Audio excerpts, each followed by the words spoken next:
Hello lovely people, my name is Emma. Every now and then, amongst all the silliness, I make a video on something that is actually deadly serious and that matters to me, and this is one of those days. If you're already here, you'll know from the title, I am here to talk about Durte, by extension David Dobrik, and how predatory behaviour continues to thrive on this platform. I will draw on a little bit of context, but I'm going to be specifically talking about this one incident. Looking into this, there is so much that I want to talk about. I'm going to pare it down to the very basics that I think I can provide insight on personally. Looking into this whole situation and the Vlog Squad channel and other recent news, I really am keen to talk about prank culture and how these kind of prank frat-style YouTube groups always break down and cause people to be hurt, and I think the potentially dangerous impact they have on an audience is something really important to talk about, but that's like a whole other more general thing, so I think that needs to be a separate video. Before I start getting into anything, I'm going to provide a quick content warning for you. I am going to be talking about sexual assault. I'm going to talk about culture. I'm going to mention underage drinking, power dynamics, manipulation, and coercion. If any of those things are going to trigger you or cause you some upset, please look after yourself however you need. I personally am finding this a very difficult and upsetting conversation to have, but I really want to have it. I'm going to break this video down into sections to make it easier to watch and hopefully prevent me waffling, because as I say, I'm finding this quite difficult. I highly recommend Smokey Glow's video on this topic. I believe it's called The Downfall of David Dobrik and the Vlog Squad. I will link it in the description. There will be links to all the sources that I mention, as well as some charities that you can donate to, which I will talk about as they come up. I will just apologise now before I get going explaining what we're going to talk about. I am 100% so fully aware that I am not myself in this video. I am aware that I am awkward, and the reason I'm aware of that is because I filmed this section already and it was a mess, so I stopped and had some chocolate and started again. I'm going to draw on personal experience to talk about this a little bit.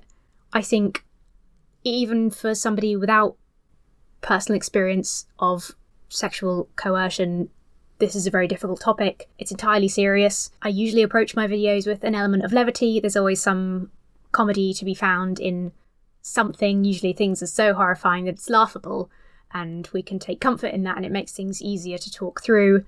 In this situation, I just can't do it. I can't find anything light about the topic. I have to take it seriously, and I do feel uncomfortable. But when I was reading this article and looking into this, I have a lot of things to say, and I want to say them because I feel like they're important. So that's just my heads up and apology for looking and sounding and acting a little bit awkward today. Sorry. So the first thing I'm going to do is very quickly break down the situation. I'm going to give an overview of this Insider article and the allegations that have been made, hopefully as an outsider who is very separate to the kind of US vlogger world.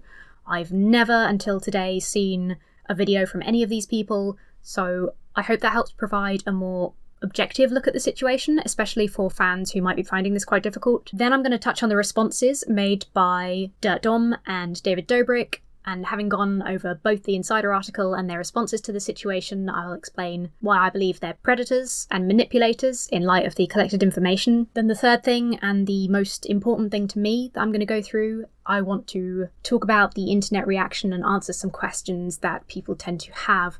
I found it very disheartening when I realised what was going on. Initially, I had no idea what specifically had happened when I saw things like memes about Dobrik's apology, because the horrendous assault that this young woman went through has just been buried under cries of cancel culture and a lot of victim blaming. And people will ask, why don't people come forward at the same time as the internet is flooded with people ready to blame this anonymous victim as soon as she does come forward? Many people, particularly those who have never experienced any kind of sexual assault or coercion, especially those who are the very young, impressionable fans who understandably want to see the best in the situation, they will ask a lot of questions over this case and others like it, such as, why didn't she speak to the police?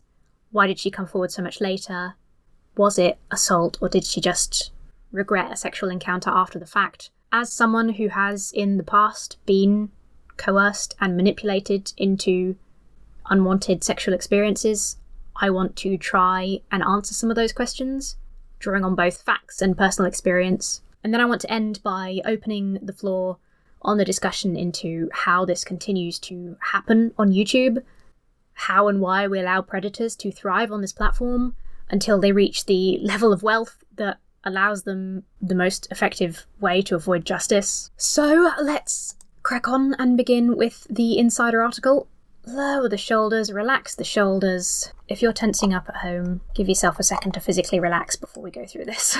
So we're in November 2018. David Dobrik is about to pass 10 million YouTube subscribers. He and the Vlog Squad are famous worldwide for these half-scripted comedy, reality, prank videos. A group of college students, a group of young women, were talking over Instagram with a member of the Vlog Squad called Durte, who said he wanted to hook up with them. Most of these girls were fans of the Vlog Squad. Their understanding was that his character in these videos plays a sex addict. They weren't fully aware of where the character ended and the real man began, but it's clear that they didn't really think that anything sexual was going to happen in real life. They also made it quite clear that they weren't interested in anything sexual happening. One of the young women, who the article refers to as Hannah for her anonymity, and I'm going to refer to her by the same name, who was 20 at the time, didn't know who the Vlog Squad were. She just went along with her friends to meet them for a fun night, meeting some influencers. After the fact, there was a video uploaded. David Dobrik filmed these girls coming over to the apartment, going into the bedroom. The plot line was that Dom was having a threesome with two of the girls that had gone over. The title of the vlog was "She Should Not Have Played with Fire," which I think is worth noting because it's immediately puts the blame on the woman involved. It's kind of brazen in its acknowledgement that something happened that she did not want to happen. She shouldn't have played with fire. Before Hannah requested the video to be deleted, it was viewed 5 million times. Insider, incidentally, has reached out to members of the Vlog Squad, including David Dobrik. Their attorney said that David Dobrik will be addressing his community personally. The video we'll talk about later is his personal response, as mentioned by his attorney in this article. Hannah talks about how when she arrived, she immediately felt uncomfortable. She thought they were going to meet some creators and maybe film something, have fun, but it was very high pressure from the moment that they arrived. Hannah and her friend Sarah is an important figure because she drove everyone over and therefore was not drinking that night. They told Insider that they never intended to have group sex with Dirt Dom, a hesitance which you could see in the original vlog. There's voiceover by Dobrik in the vlog in which he says, "After a couple of minutes of talking, it was clear there was no fivesome happening. But by some stroke of luck and master negotiating, Dom made progress." It should be commonly understood that unless you are negotiating a price with a sex worker, you should not be master negotiating with anyone for sex. If it's clear from the offset that somebody is not interested, that is where the conversation should end. Whatever agreement you manage to pull from the person after that point is likely not going to be consent. Hannah talks about how it was an environment where it felt like saying no was very much not okay. They were saying things like, "Do something sexy, why aren't you guys having fun?" Dom started calling her baby and asking if she wanted to be his Instagram girlfriend. Allegedly, he told her she could make $10,000 a week and become famous if she agreed, but she declined, and he briefly seemed to move on. Later, Dirt Dom led her into a private room away from her friends. She tried to return to her friends and asked if she could.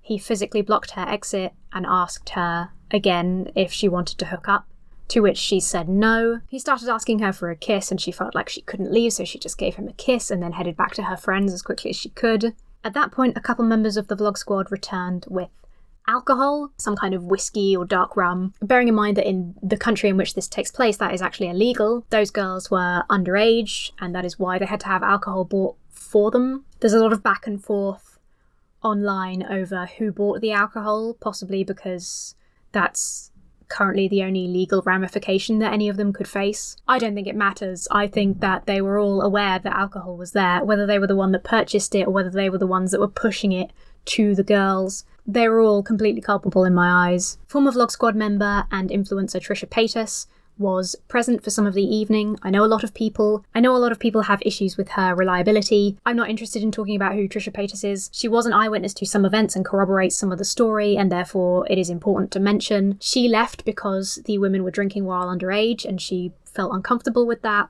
She also said that the women made it clear that they did not want to have sex with Dirt Dom. Hannah says, at this point I couldn't really remember much. I just remember being uncomfortable and upset and angry that my friends thought these guys were cool and they're really just objectifying and gross. So this is the point where she starts to become so intoxicated that she loses her memories the following day. At this point of intoxication, she will probably care less about the objectification and all of these things.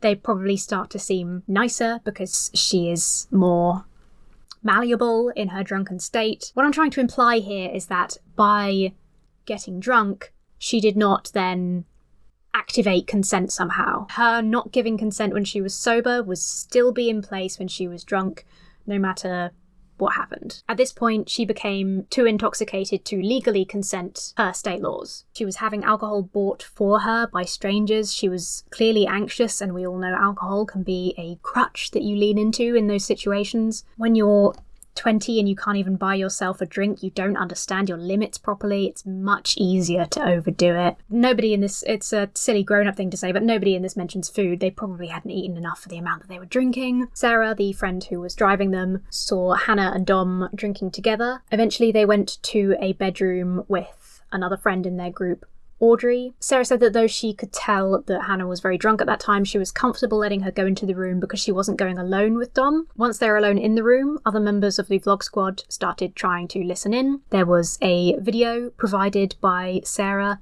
that shows David Dobrik and the other vlog squad members trying to listen in and asking if he found success in getting into the room, to which he says no, they locked the door. Sarah says that Dom and Audrey came out of the room first, and then Sarah went in to find Hannah lying limp on the bed. She said she was immediately concerned. Hannah was groggy and acting strange. Hannah doesn't remember the events. Sarah, her friend, told her that Dom performed sexual acts on her that were penetrative. Specifically, Hannah said that Audrey told her that Dom was having sex with Hannah and didn't stop as Hannah started showing signs of losing consciousness, so Audrey had to take over to get him to stop. Audrey sent a text to Hannah this month that said, "I remember you were starting to close your eyes and just were obviously drunk, so I finished him off just to get him away from you." After they left, Hannah was too drunk to get up or dress herself.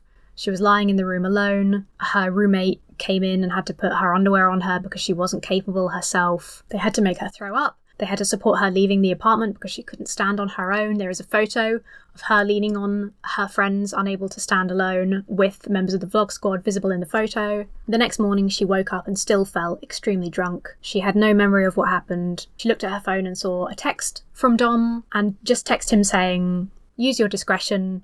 Don't use anything that a future employer could use against me in the vlog." She still had no memory of having sex the night before, and Sarah had to tell her a second time that Dom had assaulted her. She initially tried not to think about it, tried to laugh it off, and then the video got posted. Within the first day, it got 800,000 views, and people were coming to her to talk to her about it. It was portrayed as a pleasant evening, a pleasant consensual evening of fun, which she found incredibly hard to deal with because she had been caused so much trauma by the event. The Insider article also mentions that Dobrik did a podcast interview the day the video was released, in which he recalls Dom inviting the women over for the fivesome. He said, when they all got there, they were like, "Oh no, I don't want to have sex. I don't want to have sex." And then talks about how exciting it was for Dom that he managed to have a threesome anyway. He also admits to having looked into the room and witnessed the assault with his own eyes. He doesn't acknowledge it as an assault, obviously, but he says, yeah, well, he didn't have sex with them unless we saw it with our own eyes, he says in the affirmative, responding to the interviewer's question. It took some time for Hannah to accept what had happened to her and acknowledge that it was an assault. It was a month later, and she was out drinking with a friend, which is something that she has acknowledged is now a trigger for her. The next morning, her friend asked her if she remembered that she had had a panic attack in the car home and said, "I was over and over again on the way home." She decided it wouldn't be worth pursuing a legal case, which I completely understand, and we will talk more about that on the section about why people don't come forward. But I completely understand, and I think it's worth noting here that she put the work in to research the legal situation in California before deciding that it wouldn't be worthwhile. But she still wanted to do something, so she reached back out to Dirt Dom. She sent him a long message expressing how she felt about the situation. She expressed that it's disturbing to her to have a video online, the documents a night she has no recollection of. She said, "Looking back on the experience, I feel taken advantage of. I did not want to participate in sexual content with any of the men in the room." He responded, "Okay, I respect your wishes, the video's down." And neither he nor anyone else in the group ever spoke to her again. The amount of courage that it must have taken to reach out, I can't imagine getting a worse message. If you were somebody who had no intention of being a predator, that would be the worst message you could receive. You would be utterly horrified. And yet, his entire response is, "Okay, video's down." The Insider article also notes, and I have also found from looking these things up, that Dirt Dom has been accused of sexual assault before, has been accused publicly of sexual assault before. We don't know about his private life. He's been accused of reaching down a woman's shirt to grope her bare chest without consent. He came out with an apology that said that accusations against him were not 100% true, but to an extent they were. And he said that he had been too aggressive when approaching women. And Dave Dobrik commented on his apology saying, "Proud of you, owning up is tough. Glad you did it." A former member of the vlog squad, Seth Francois, I don't know if I'm pronouncing his surname correctly, I apologise, but he came out in February and accused one of Dobrik's pranks on him of being sexual assault. This was a prank in which he was made to kiss somebody who was actually disguised as somebody else. He didn't know who he was kissing, and he came out and expressed that actually he felt that that wasn't okay. It's very clear from the vlog squad videos. There's no understanding of consent present. David Dobrik and the vlog squad don't have a good understanding of consent, and I think that's important to note. Now let's talk about the video responses by David Dobrik and Dirt Dom. First of all, David Dobrik. This is the response mentioned by his attorney in the Insider article. As such, I would have expected something longer than 2.5 minutes. It was 2.5 minutes long. It was not posted to his main channel. These are very obvious tactics that we are more than familiar with to avoid too much exposure to a scandal. It doesn't even seem necessary to bury this in a secondary channel because he said nothing in the video anyway. There was nothing in there that could implicate him in anything. Having never watched his content, this video is the first time I've ever heard his voice or seen him on camera. I consider him to be a manipulator. I believe in this video he is being manipulative, and I think I have dealt with enough people like that to have a fairly good radar for red flags. This video has been criticised plenty online already. Again, Smokey Glow's video on the topic covers the problem with YouTube apologies really well, so I'm not going to reiterate those things. I suggest you do go and watch that video. I will simply say that this reads completely to me as a person covering their own ass, having spoken with their expensive lawyer, who has advised them not to admit anything that could implicate him in a legal issue. He frames the situation as he always gets consent. He doesn't illustrate what kind. In this profession it would be most appropriate, especially if you're engaging in some kind of prank culture. It would be most appropriate definitely to get written consent, in my opinion, before any kind of sketch. And as we discussed earlier, he doesn't demonstrate a good understanding of what consent is. So verbal consent for me would not be good enough for this person. He says he always gets consent, and sometimes people change their minds and don't want to be in videos. He apologises to Seth over the situation. He doesn't say what he's sorry for, just essentially he's sorry that Seth didn't have a good time. He then explains that with people like Dom and so on, he has chosen to distance himself because he doesn't align with some of the actions they've taken. None of this is close to acknowledgement that he was there, facilitating an assault. He was culpable.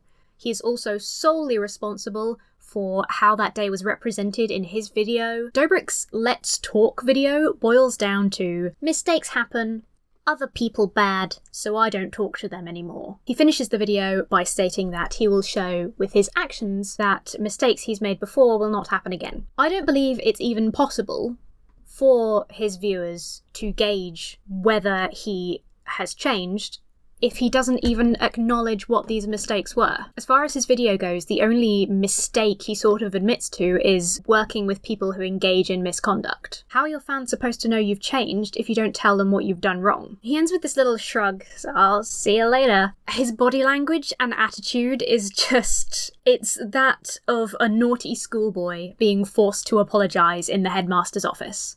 It is not of a fully culpable adult man who has both directly and indirectly caused people trauma. Hey, it's editing me. Sorry I look like shit. So as of me editing this video, David Dobrik has posted another video talking about the subject where he actually addresses the claims, and I have a lot of problems with the situation, but it is also brutally honest in many ways that I think are good. I don't think it's fair to make this video without including this, because this is coming now. So Dobrik has released a new video on his main channel. He acknowledges everything that was wrong with his previous apology. He is honest about how this follows spending a lot of time with people giving him advice on what to say, and I strongly suspect that one or some of those people are lawyers. It's so difficult to know how much of this is real. He talks about the mistakes he's made in the past, and he is more explicit about what was happening. He does reiterate this idea that he got consent for the video and that therefore that's fine. He admits being wrong and feeling guilt over not believing women that came forward in 2018 and apologizes for that, but it still feels to me like this dance around possible legal ramifications. Maybe he genuinely feels dreadful, maybe he's concerned about his career, his subscriber drop. Part of me feels strangely like he's doing the same thing as Durte Dom did in his apology video, where he sort of says, I'm so sorry that I used to be with bad people and I'm getting better. The thing that upsets me the most is that he acknowledges now the power imbalance between the vlog squad and fans that they would interact with. He says he wasn't aware of it at the time and now feels terrible about it.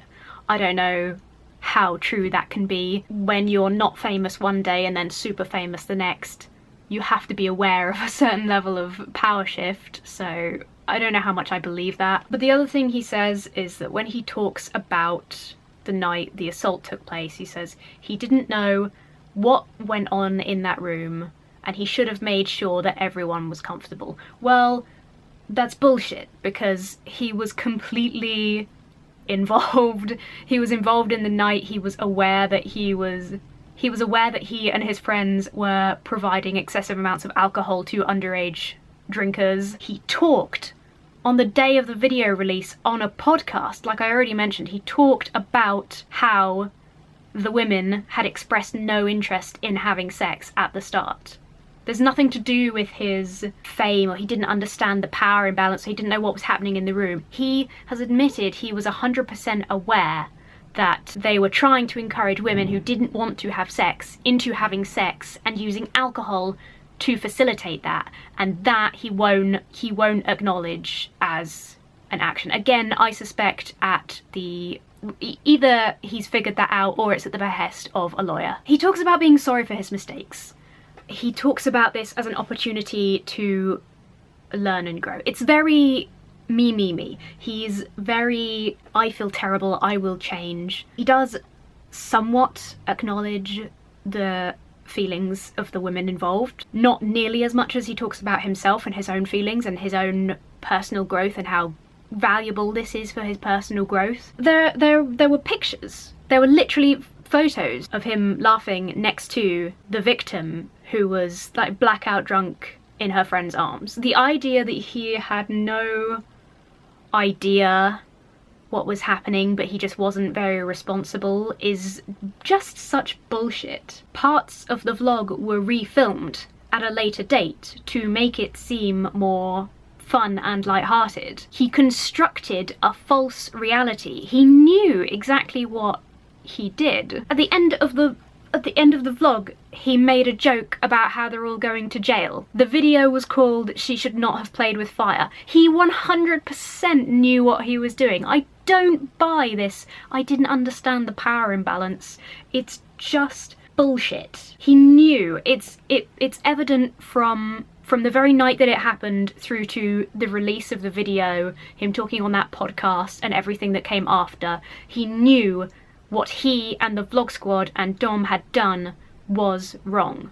He knew it was wrong, and maybe he is learning and growing now, but taking 2 years to come out and say, actually, this was wrong, I just didn't know what was happening in there. He's been joking about it ever since it happened, and he's only now coming forth with this really heartfelt apology since the first apology didn't work and there's been a huge amount of backlash. So that's how I feel about David Dobrik's new video, which is just dated 03/22/21.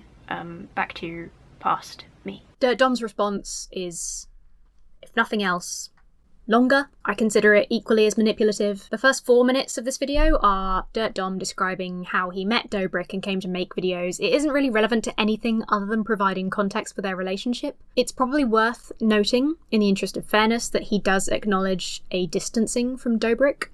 Dom says he assumes he just got busy, but even if nothing else in Dobrik's video was true or meaningful, this does suggest that he really did distance himself from Dirt Dom. And then he finally starts talking about Seth specifically. It's really difficult to remain objective on each of his points individually, because I want to acknowledge the things that he does apologise for and take culpability for, but at the same time I consider pretty much all of it to be a way to detract from the more serious allegations made against him. It's the Shane Dawson approach.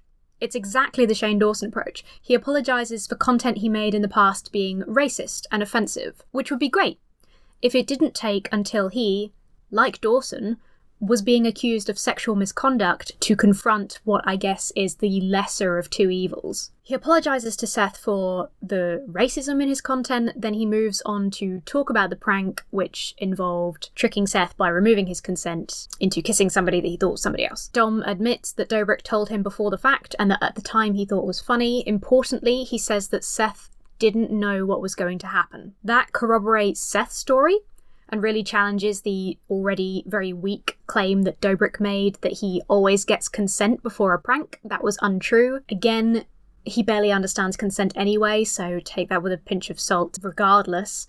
But even in a situation where he claims to have gotten consent, that is clearly not always the case. Dom expresses a lot of remorse over this and is very open to being wrong and admits fault. And I think it's important to remember that the things that Dom is open to admitting fault for are things that Dobrik or the squad as a whole have done. It is much easier to apologise and get some sincerity out there when you're apologising for not saying anything while your friends did stuff, as opposed to apologising for actually doing something heinous yourself. It's an intelligent strategy. It is. It's, as with Dobrik's response, and I felt the same way about Shane Dawson's response to his own misconduct, it's a manipulator strategy. Fans, especially those who are very young, as much of these audiences often are, they will see their icon being vulnerable and open and apologetic, just not about the things that could damage them,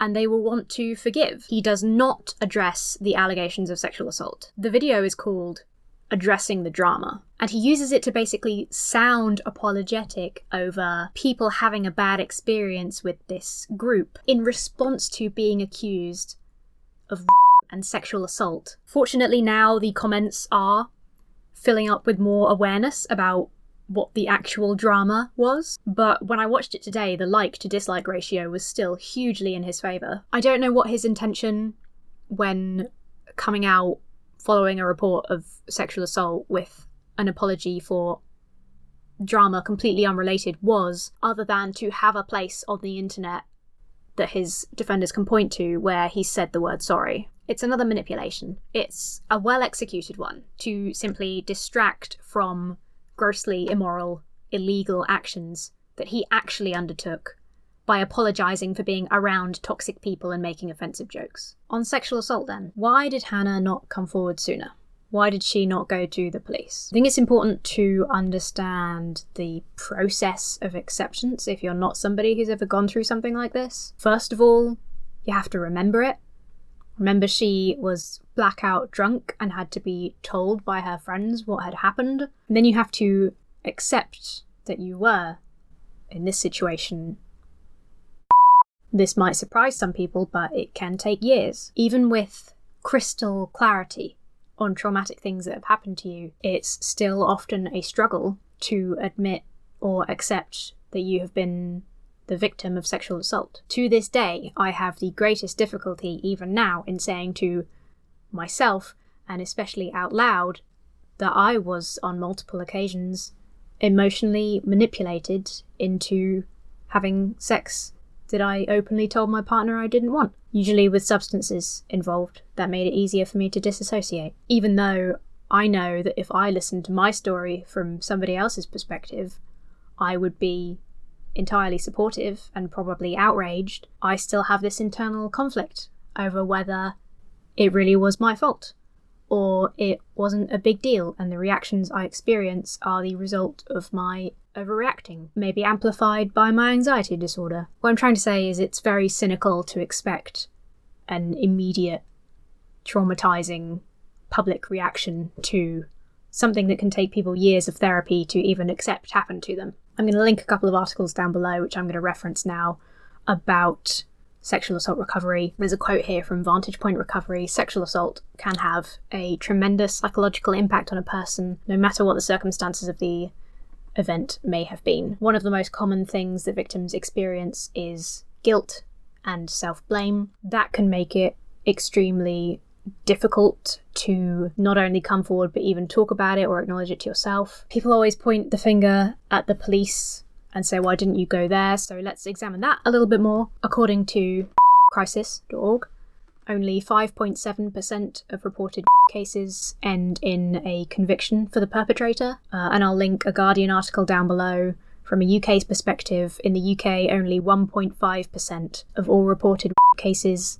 lead to a charge or summons. Why is that? Well, obviously, evidence is key in these cases. The most useful evidence is forensics provided by a rape kit. For a rape kit to be the most effective, it's recommended that you avoid showering, avoid bathing, you don't use the toilet, you don't change your clothes, you don't brush your hair, you don't clean the area where the attack occurred. The chances of getting effective forensics in most cases, and especially from Hannah's situation, is so low. She was blackout drunk.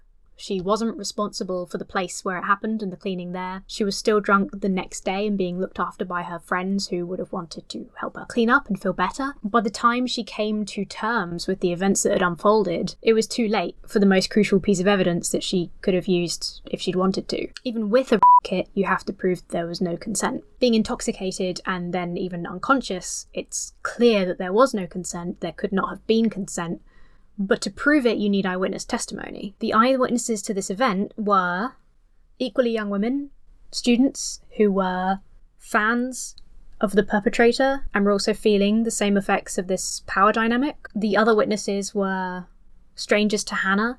They were friends of the perpetrator who, after the event and having been there, knowingly constructed footage that portrayed Hannah's experience as something completely different than it really was. If I were Hannah, I would not assume that I would get an accurate witness report from anyone involved. That leaves you with the word of one young woman versus a group of highly popular, affluent young men with millions of fans, many of whom I know from every article on sexual assault that I ever read are ready to cry fake news, fake reports, who can afford the world's best lawyers and PR people. With less than a 6% chance of prosecution, you can hopefully understand why someone would be wary of a very long, further traumatizing, possibly expensive legal battle that will almost certainly end in failure. I think under these circumstances, it's not only illogical but cruel to point a finger at the victim